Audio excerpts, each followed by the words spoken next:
Avant de regarder cette histoire, abonnez-vous à ma chaîne et activez la cloche de notification pour ne rien manquer sur mes prochaines histoires et dites-moi en commentaire depuis où vous me suivez.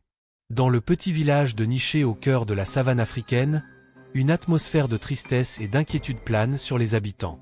Les villageois sont occupés à leurs activités mais leur visage est marqué par une préoccupation. Les enfants jouent dans les rues mais leurs rires sont étouffés par la peur qui les entoure. La forêt Yapo qui borde le village est un lieu de mystère et de pouvoir. Les anciens du village racontent des histoires de son passé glorieux, mais aussi de sa colère et de sa vengeance. On dit que quiconque y entre sans être invité n'en ressort jamais. Les villageois ont toujours respecté la forêt et ses esprits, mais depuis quelque temps ils ont oublié les rituels et les traditions qui devaient être accomplis pour maintenir l'équilibre entre le village et la forêt. Les récoltes sont mauvaises, les animaux sont malades et les villageois sont frappés par des maladies inexplicables. Les anciens du village savent que quelque chose doit être fait pour rétablir l'équilibre, mais ils ne savent pas quoi. Les villageois sont perdus et désespérés, et ils attendent que quelqu'un vienne les sauver. La sœur de Kevin, Aqua, est très malade depuis plusieurs jours. Elle est faible et pâle, et les villageois ont tout essayé pour la soigner, mais rien ne semble fonctionner. Les anciens du village ont utilisé leurs connaissances traditionnelles pour essayer de la guérir, mais sans succès. Les jeunes filles du village sont venues lui chanter des chansons et lui apporter des fleurs, mais Aqua ne montre aucun signe d'amélioration. Kevin est désespéré.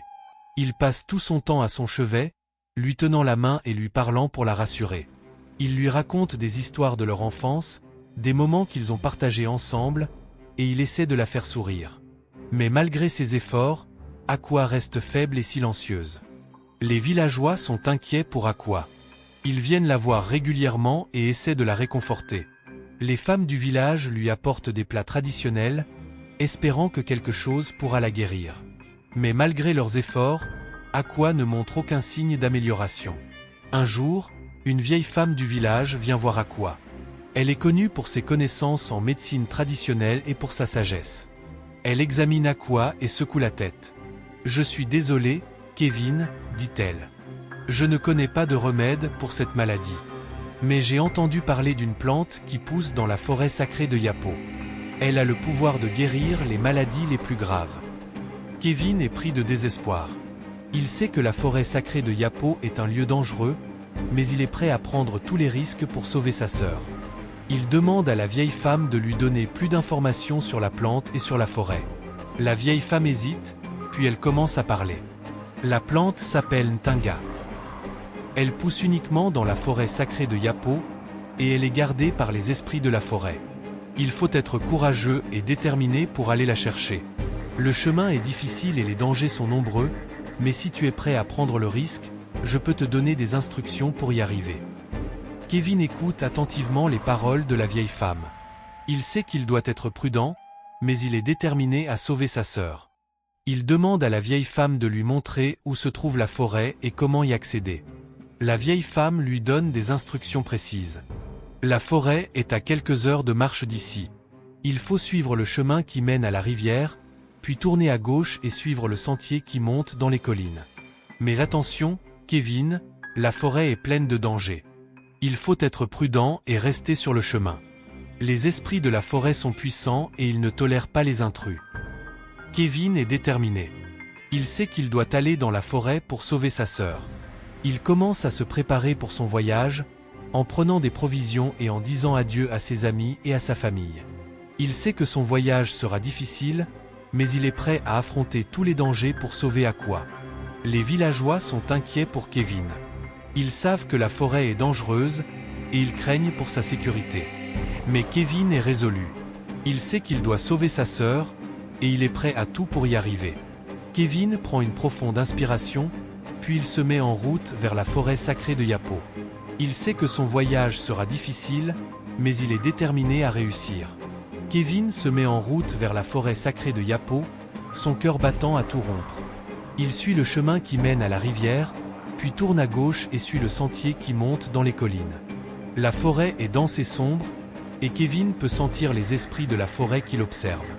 À mesure qu'il avance, le chemin devient de plus en plus étroit et les arbres de plus en plus hauts. Les feuilles bruissent dans le vent, et les branches craquent sous les pas de Kevin. Il peut sentir l'odeur de la terre humide et des plantes en décomposition. Kevin continue à marcher, son regard fixé sur le chemin devant lui. Il sait que la forêt est pleine de dangers, et il doit être prudent. Il entend des bruits étranges, des craquements et des grognements, et il se demande ce qui peut les causer.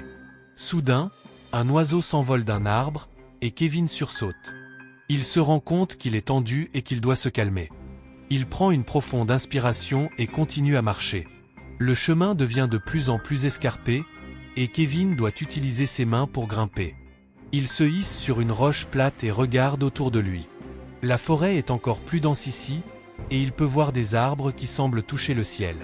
Kevin continue à avancer, son cœur battant à tout rompre. Il sait qu'il est proche de la plante qu'il cherche, et il est déterminé à la trouver. Il traverse un ruisseau et suit le chemin qui mène à une clairière. Lorsqu'il arrive dans la clairière, Kevin est impressionné par la beauté de la scène. Les arbres sont couverts de fleurs, et les oiseaux chantent dans les branches. Mais Kevin sait qu'il n'est pas là pour admirer la beauté de la forêt. Il est là pour trouver la plante qui peut sauver sa sœur. Kevin regarde autour de lui, cherchant des signes de la plante. Il voit des plantes étranges et des fleurs qui ne ressemblent à rien qu'il ait jamais vu. Il sait qu'il doit être prudent, car la forêt est pleine de dangers. Mais il est déterminé à trouver la plante et à sauver sa sœur. Kevin continue à chercher la plante, son regard balayant la clairière. La forêt est silencieuse, à l'exception du bruit des feuilles qui bruissent dans le vent. Les arbres semblent se dresser vers le ciel, leurs branches comme des bras qui s'étendent pour toucher les nuages. Soudain, il sent une présence derrière lui. Il se retourne, et il voit une silhouette qui se forme devant lui. C'est une femme, grande et majestueuse, avec des cheveux qui ressemblent à des feuilles et des yeux qui brillent comme les étoiles. Mais à mesure qu'elle s'approche, Kevin voit que son visage est courroucé.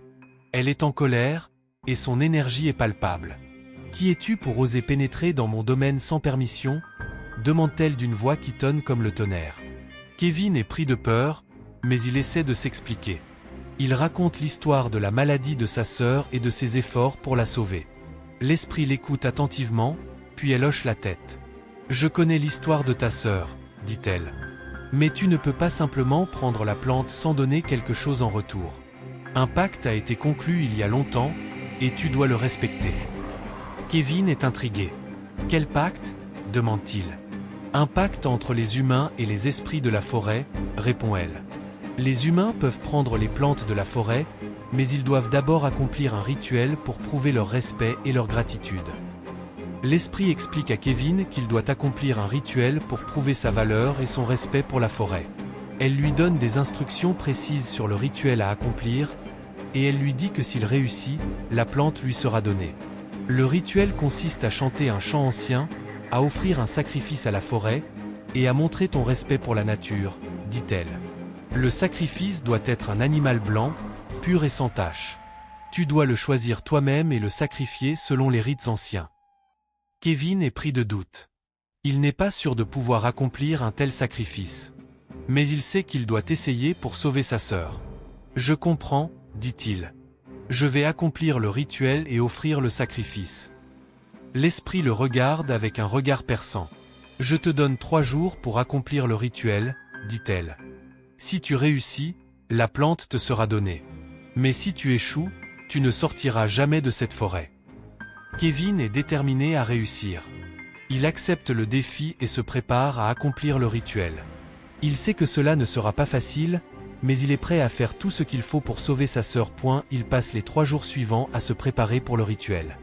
Il cherche un animal blanc, pur et sans tache, et il apprend les chants anciens.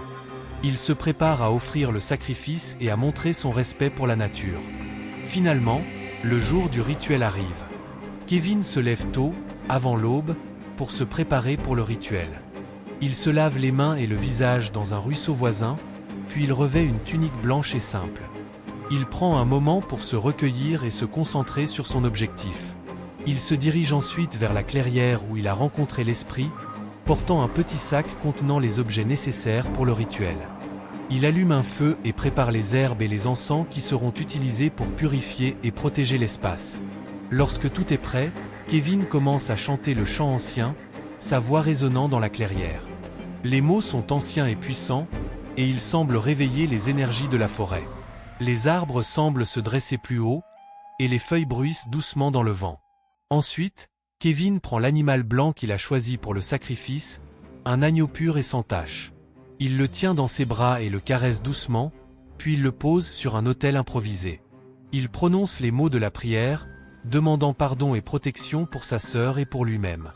Avec une main ferme et un cœur pur, Kevin accomplit le sacrifice, suivant les rites anciens et les instructions de l'esprit. Il sent une énergie puissante se libérer, et il sait que le rituel est en train de fonctionner. Lorsque le rituel est terminé, Kevin se sent ému et transformé. Kevin acquiesce et prend congé de l'esprit. Il sait qu'il a obtenu quelque chose de très précieux, et il est déterminé à utiliser la plante pour sauver sa sœur. Il quitte la forêt, prêt à affronter les défis qui l'attendent, avec la plante qui peut sauver la vie de sa sœur.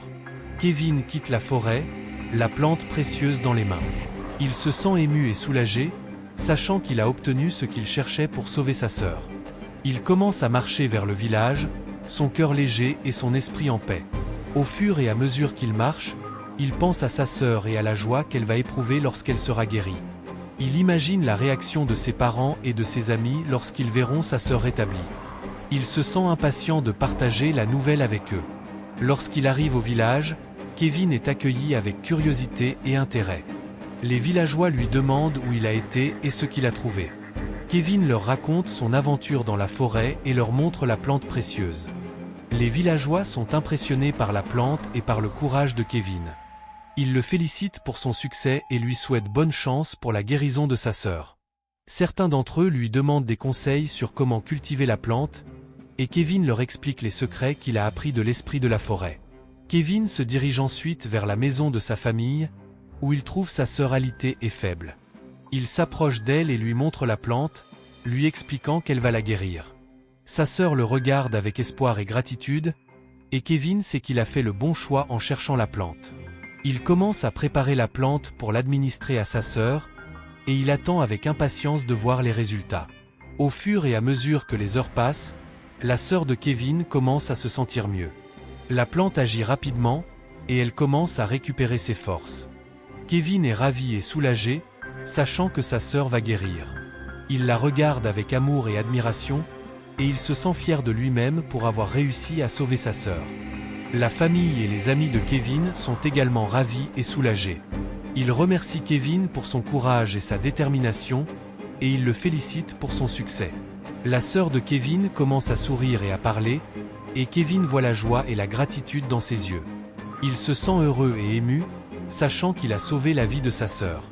Il sait que cela a été un long et difficile voyage, mais il est prêt à refaire tout ce qu'il faut pour protéger et aider ceux qu'il aime.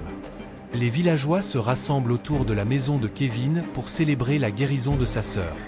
Ils apportent des cadeaux et des plats traditionnels, et ils chantent et dansent pour célébrer l'occasion. Kevin et sa famille sont touchés par la gentillesse et la générosité des villageois, et ils se sentent reconnaissants pour leur soutien. Kevin prend un moment pour réfléchir sur son expérience. Il se rend compte que la quête pour sauver sa sœur lui a appris beaucoup sur lui-même et sur la vie. Il a appris à être courageux et déterminé, et il a découvert la valeur de la gratitude et de l'amour. La plante précieuse a fait son travail, et la guérison de la sœur de Kevin est en bonne voie. Kevin sait qu'il a appris quelque chose de précieux sur la détermination et la gratitude, et il est prêt à affronter les défis qui l'attendent.